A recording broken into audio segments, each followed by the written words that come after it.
Several years ago, I was going to preach in an Anglican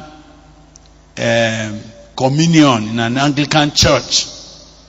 This was many years back.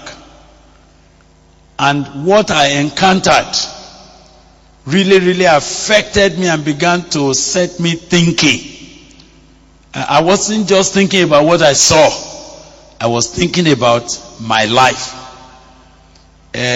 My Lord Bishop here, you will remember we normally go to Nibanla and all of those villages to go and preach. And one of these days we went, and the service ought to start at 10 a.m. But because we are traveling from town to the village, we got to the village just a little after 9. And the church was firmly locked. Nobody had opened the church yet for service. And we tried to find out from the people around and say, are we not going to have church service today? They say we are going to have. The time is not come. When the time comes, the Baba Vicar or the catechist is going to come and he will ring the bell.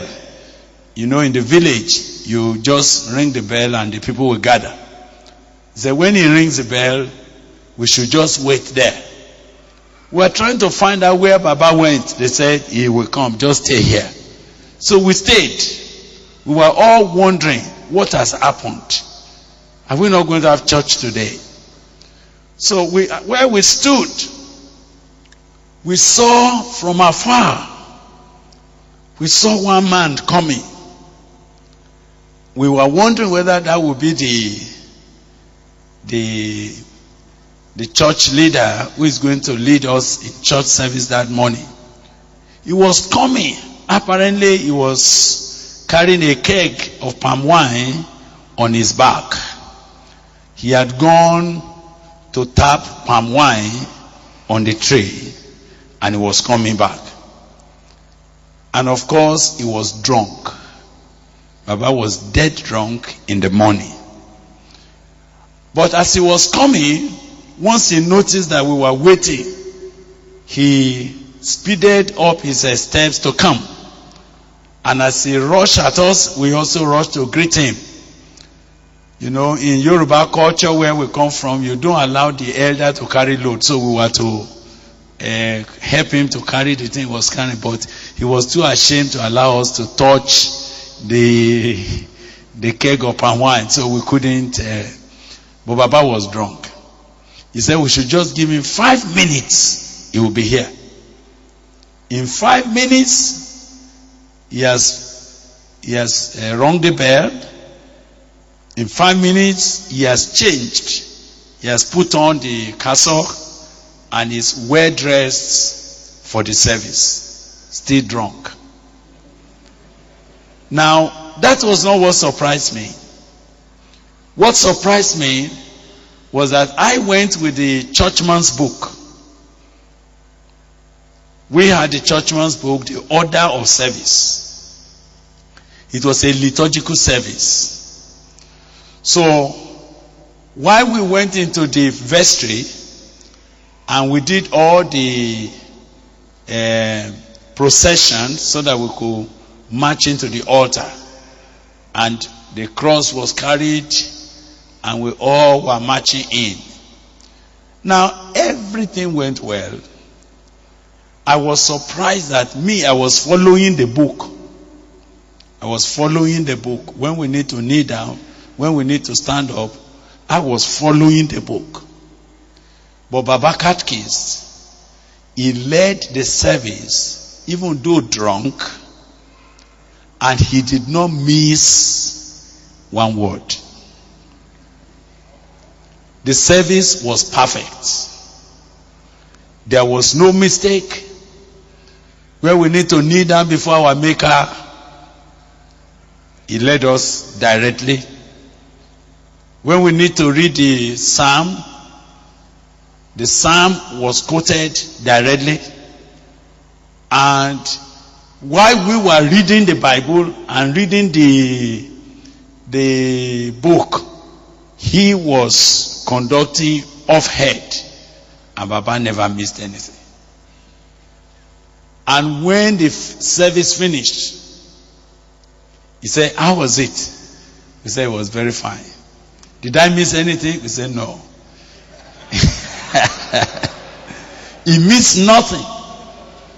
Everything went well, but was drunk. So a drunkard could lead service, and all proceedings will be correct. The only thing that was absent was God. Everything could be present, but God.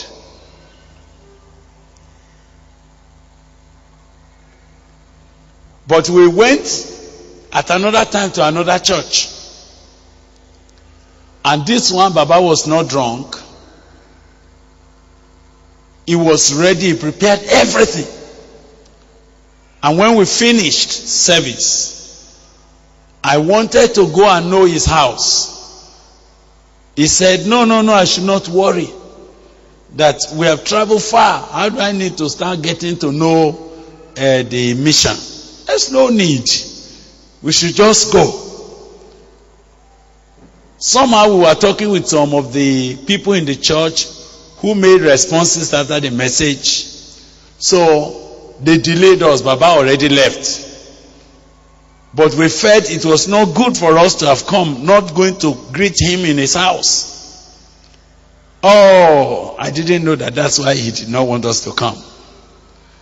When we got someone to lead us and say, take us to Baba Vika's house.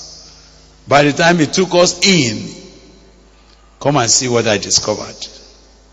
I discovered that the man who led us in service, who was supposed to be the man of God, he was also the herbalist of the village. And the people have come to him to consult.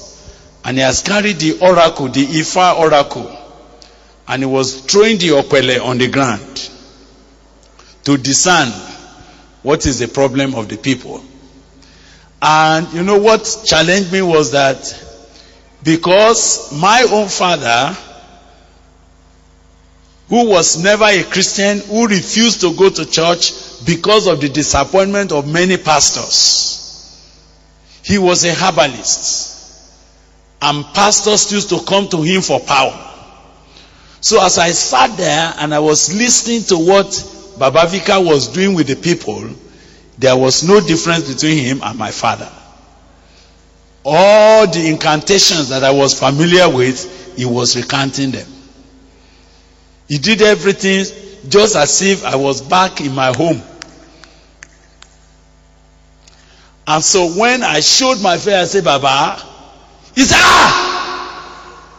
why did you come here? I said, we thought we should come and greet. He said, no, I've told you that there's no need.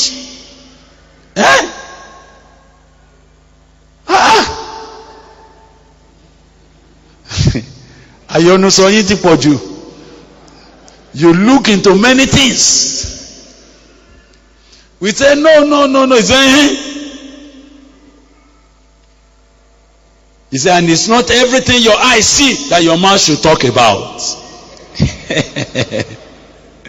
Because he thought we were going to report him to the bishop. Of course, I went back to the bishop.